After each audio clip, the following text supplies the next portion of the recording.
going to give a few updates on telecommunications. And a lot of you probably already know this, and it's a little redundant.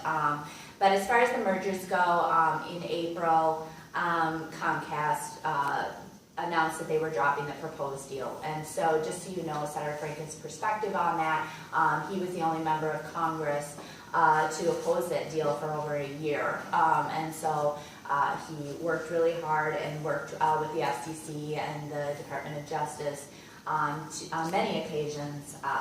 And just about a week before Comcast pulled out, he led a letter, and then our 5 other legislators went on the letter. So he will continue to press the FCC with the new Charter, Time Warner work that's going on, and obviously any other things that are going around those merger pieces for consumer protection. As far as net neutrality, last February, just to give you the update on the proposed open internet order, it did take effect in June, but we are with everything, and we knew that the ISPs associations would challenge those orders. So at this point, we're waiting to see, what the ruling is on that.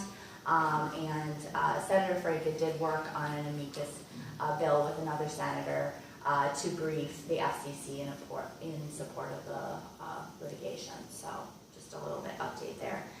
Spectrum auction.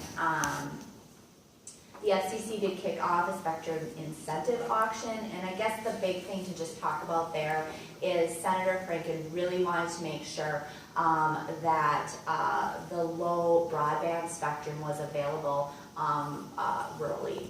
And so the chairman did assure our office that they would set aside a reserve of that 600 megahertz pieces, in particular to non-dominant carriers. So again, making sure that there's a bigger scope available out there.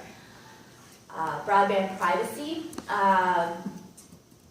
The FCC did vote and in support to continue the free and open internet privacy, and there's a lot of movement around this and excitement around this, but Senator Franken did sign onto a letter with Senator Maki applauding the FCC's open internet order and urging the Commission to adopt strong consumer protections. Again, that's where his heart is and where he really strongly pushes to make sure that consumers know exactly what data is being collected, how it's being used, and also have that opportunity to have the control of if that data can be shared. So, and then the latest update on that in April, the FCC did release a notice on the proposed rulemaking detailing how the agency plans on using that authority moving forward to give consumers greater control of those pieces. So it is in the Judiciary Committee and working on where that comes out.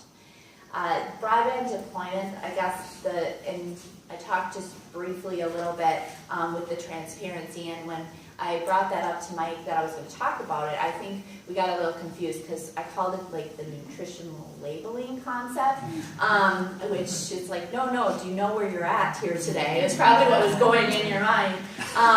But in April, the FCC did unveil a new way of broadband labeling, and basically the